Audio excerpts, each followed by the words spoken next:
Hey kiddo, I'm going to go ahead and do story time. You can listen to this whenever, but if you're listening to this before bed, just go ahead and pause the video, get all comfy in your bed, pull up the covers up to your chin, and just get comfortable. And when you're ready, just go ahead and push play. Okay, so I want to start this off by saying that I'm going to tell you quite a few stories about the gods. Mainly the Hellenic gods, the Greek gods.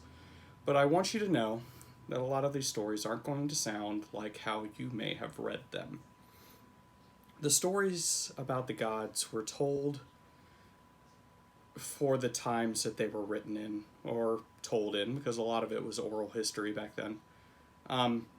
It reflected the culture that it was made in. And there are a lot of things that aren't great when it comes to that. A lot of people will put a lot of negative feelings about what the gods did, but just keep in mind that these stories were told by humans.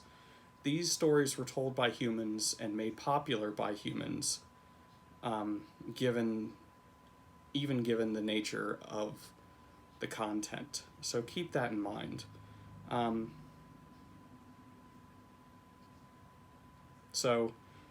the stories have been rewritten through the years. Even back then, Orpheus is known for rewriting a lot of myths, and they are very popular even to this day.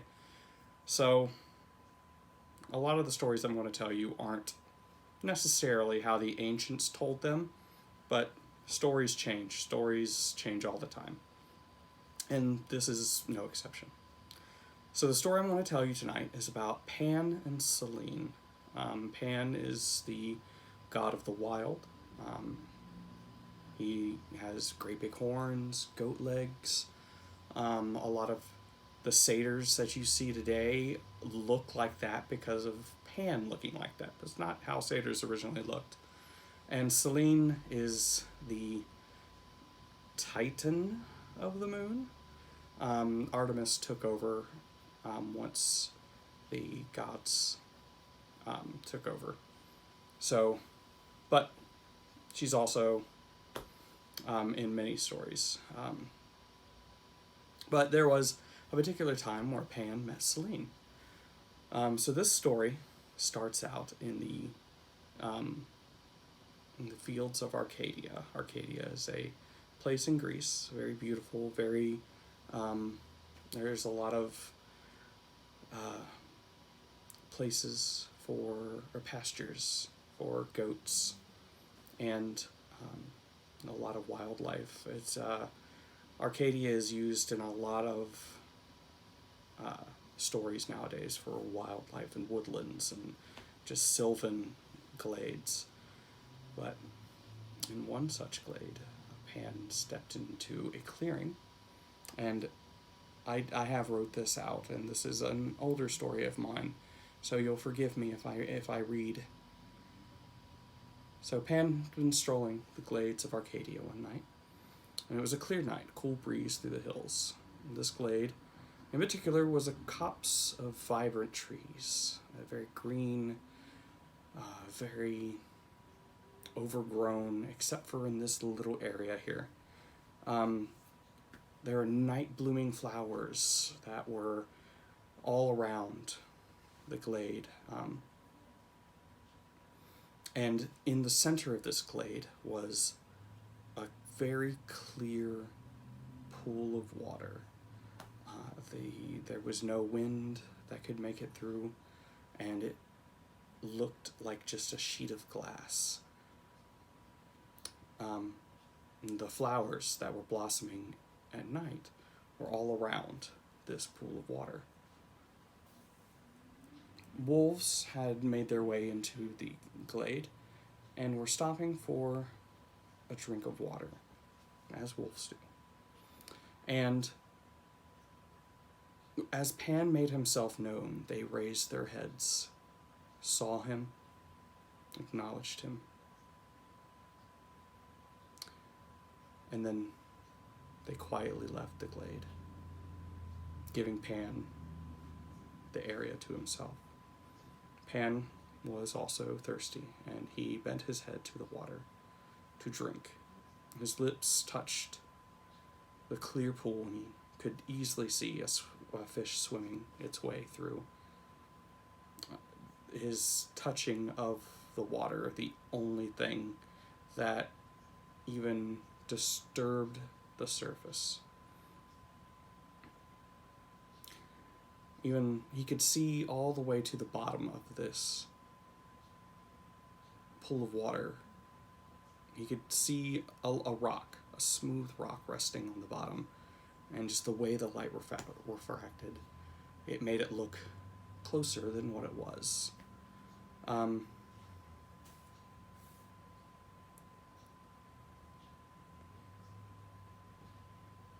So as Pan finished his drink, he sat back on his haunches, and he just gazed into the pool as the ripples from his drink calmed.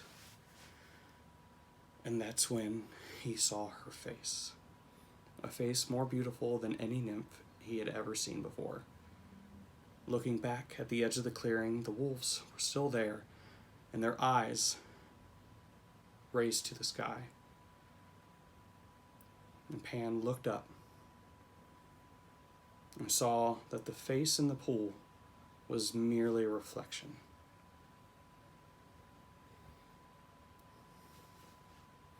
And the real face was far away in the sky.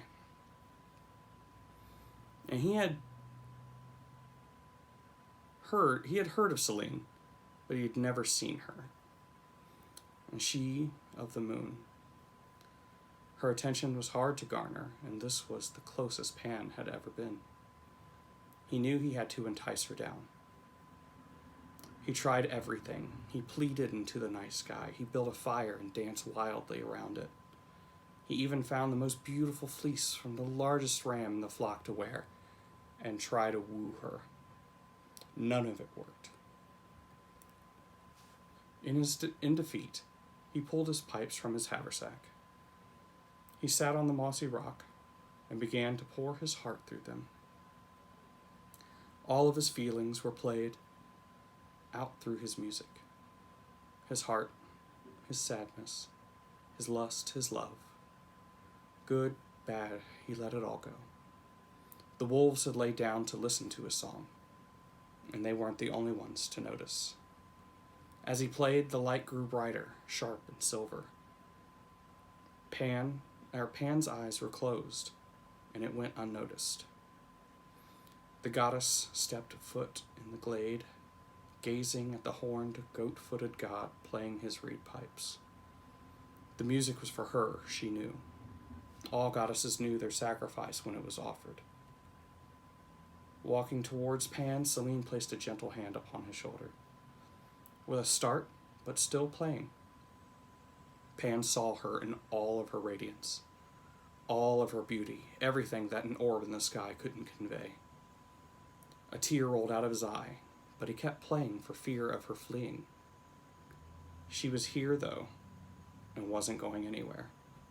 She moved her hand to the pipes and moved them away from his mouth. The music stopped, replaced with the heavy breath of anxious anticipation.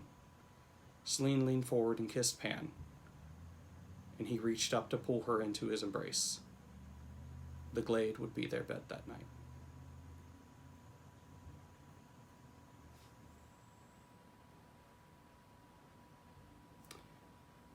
And the next day, when Pan awoke, Selene was gone. And with a smile, he would walk away, never to see her again. But from that night on, the wolves would remember. They had seen what no mortal should, a goddess in her true form and full beauty. When they saw her in the sky, they would try to call her down like Pan had.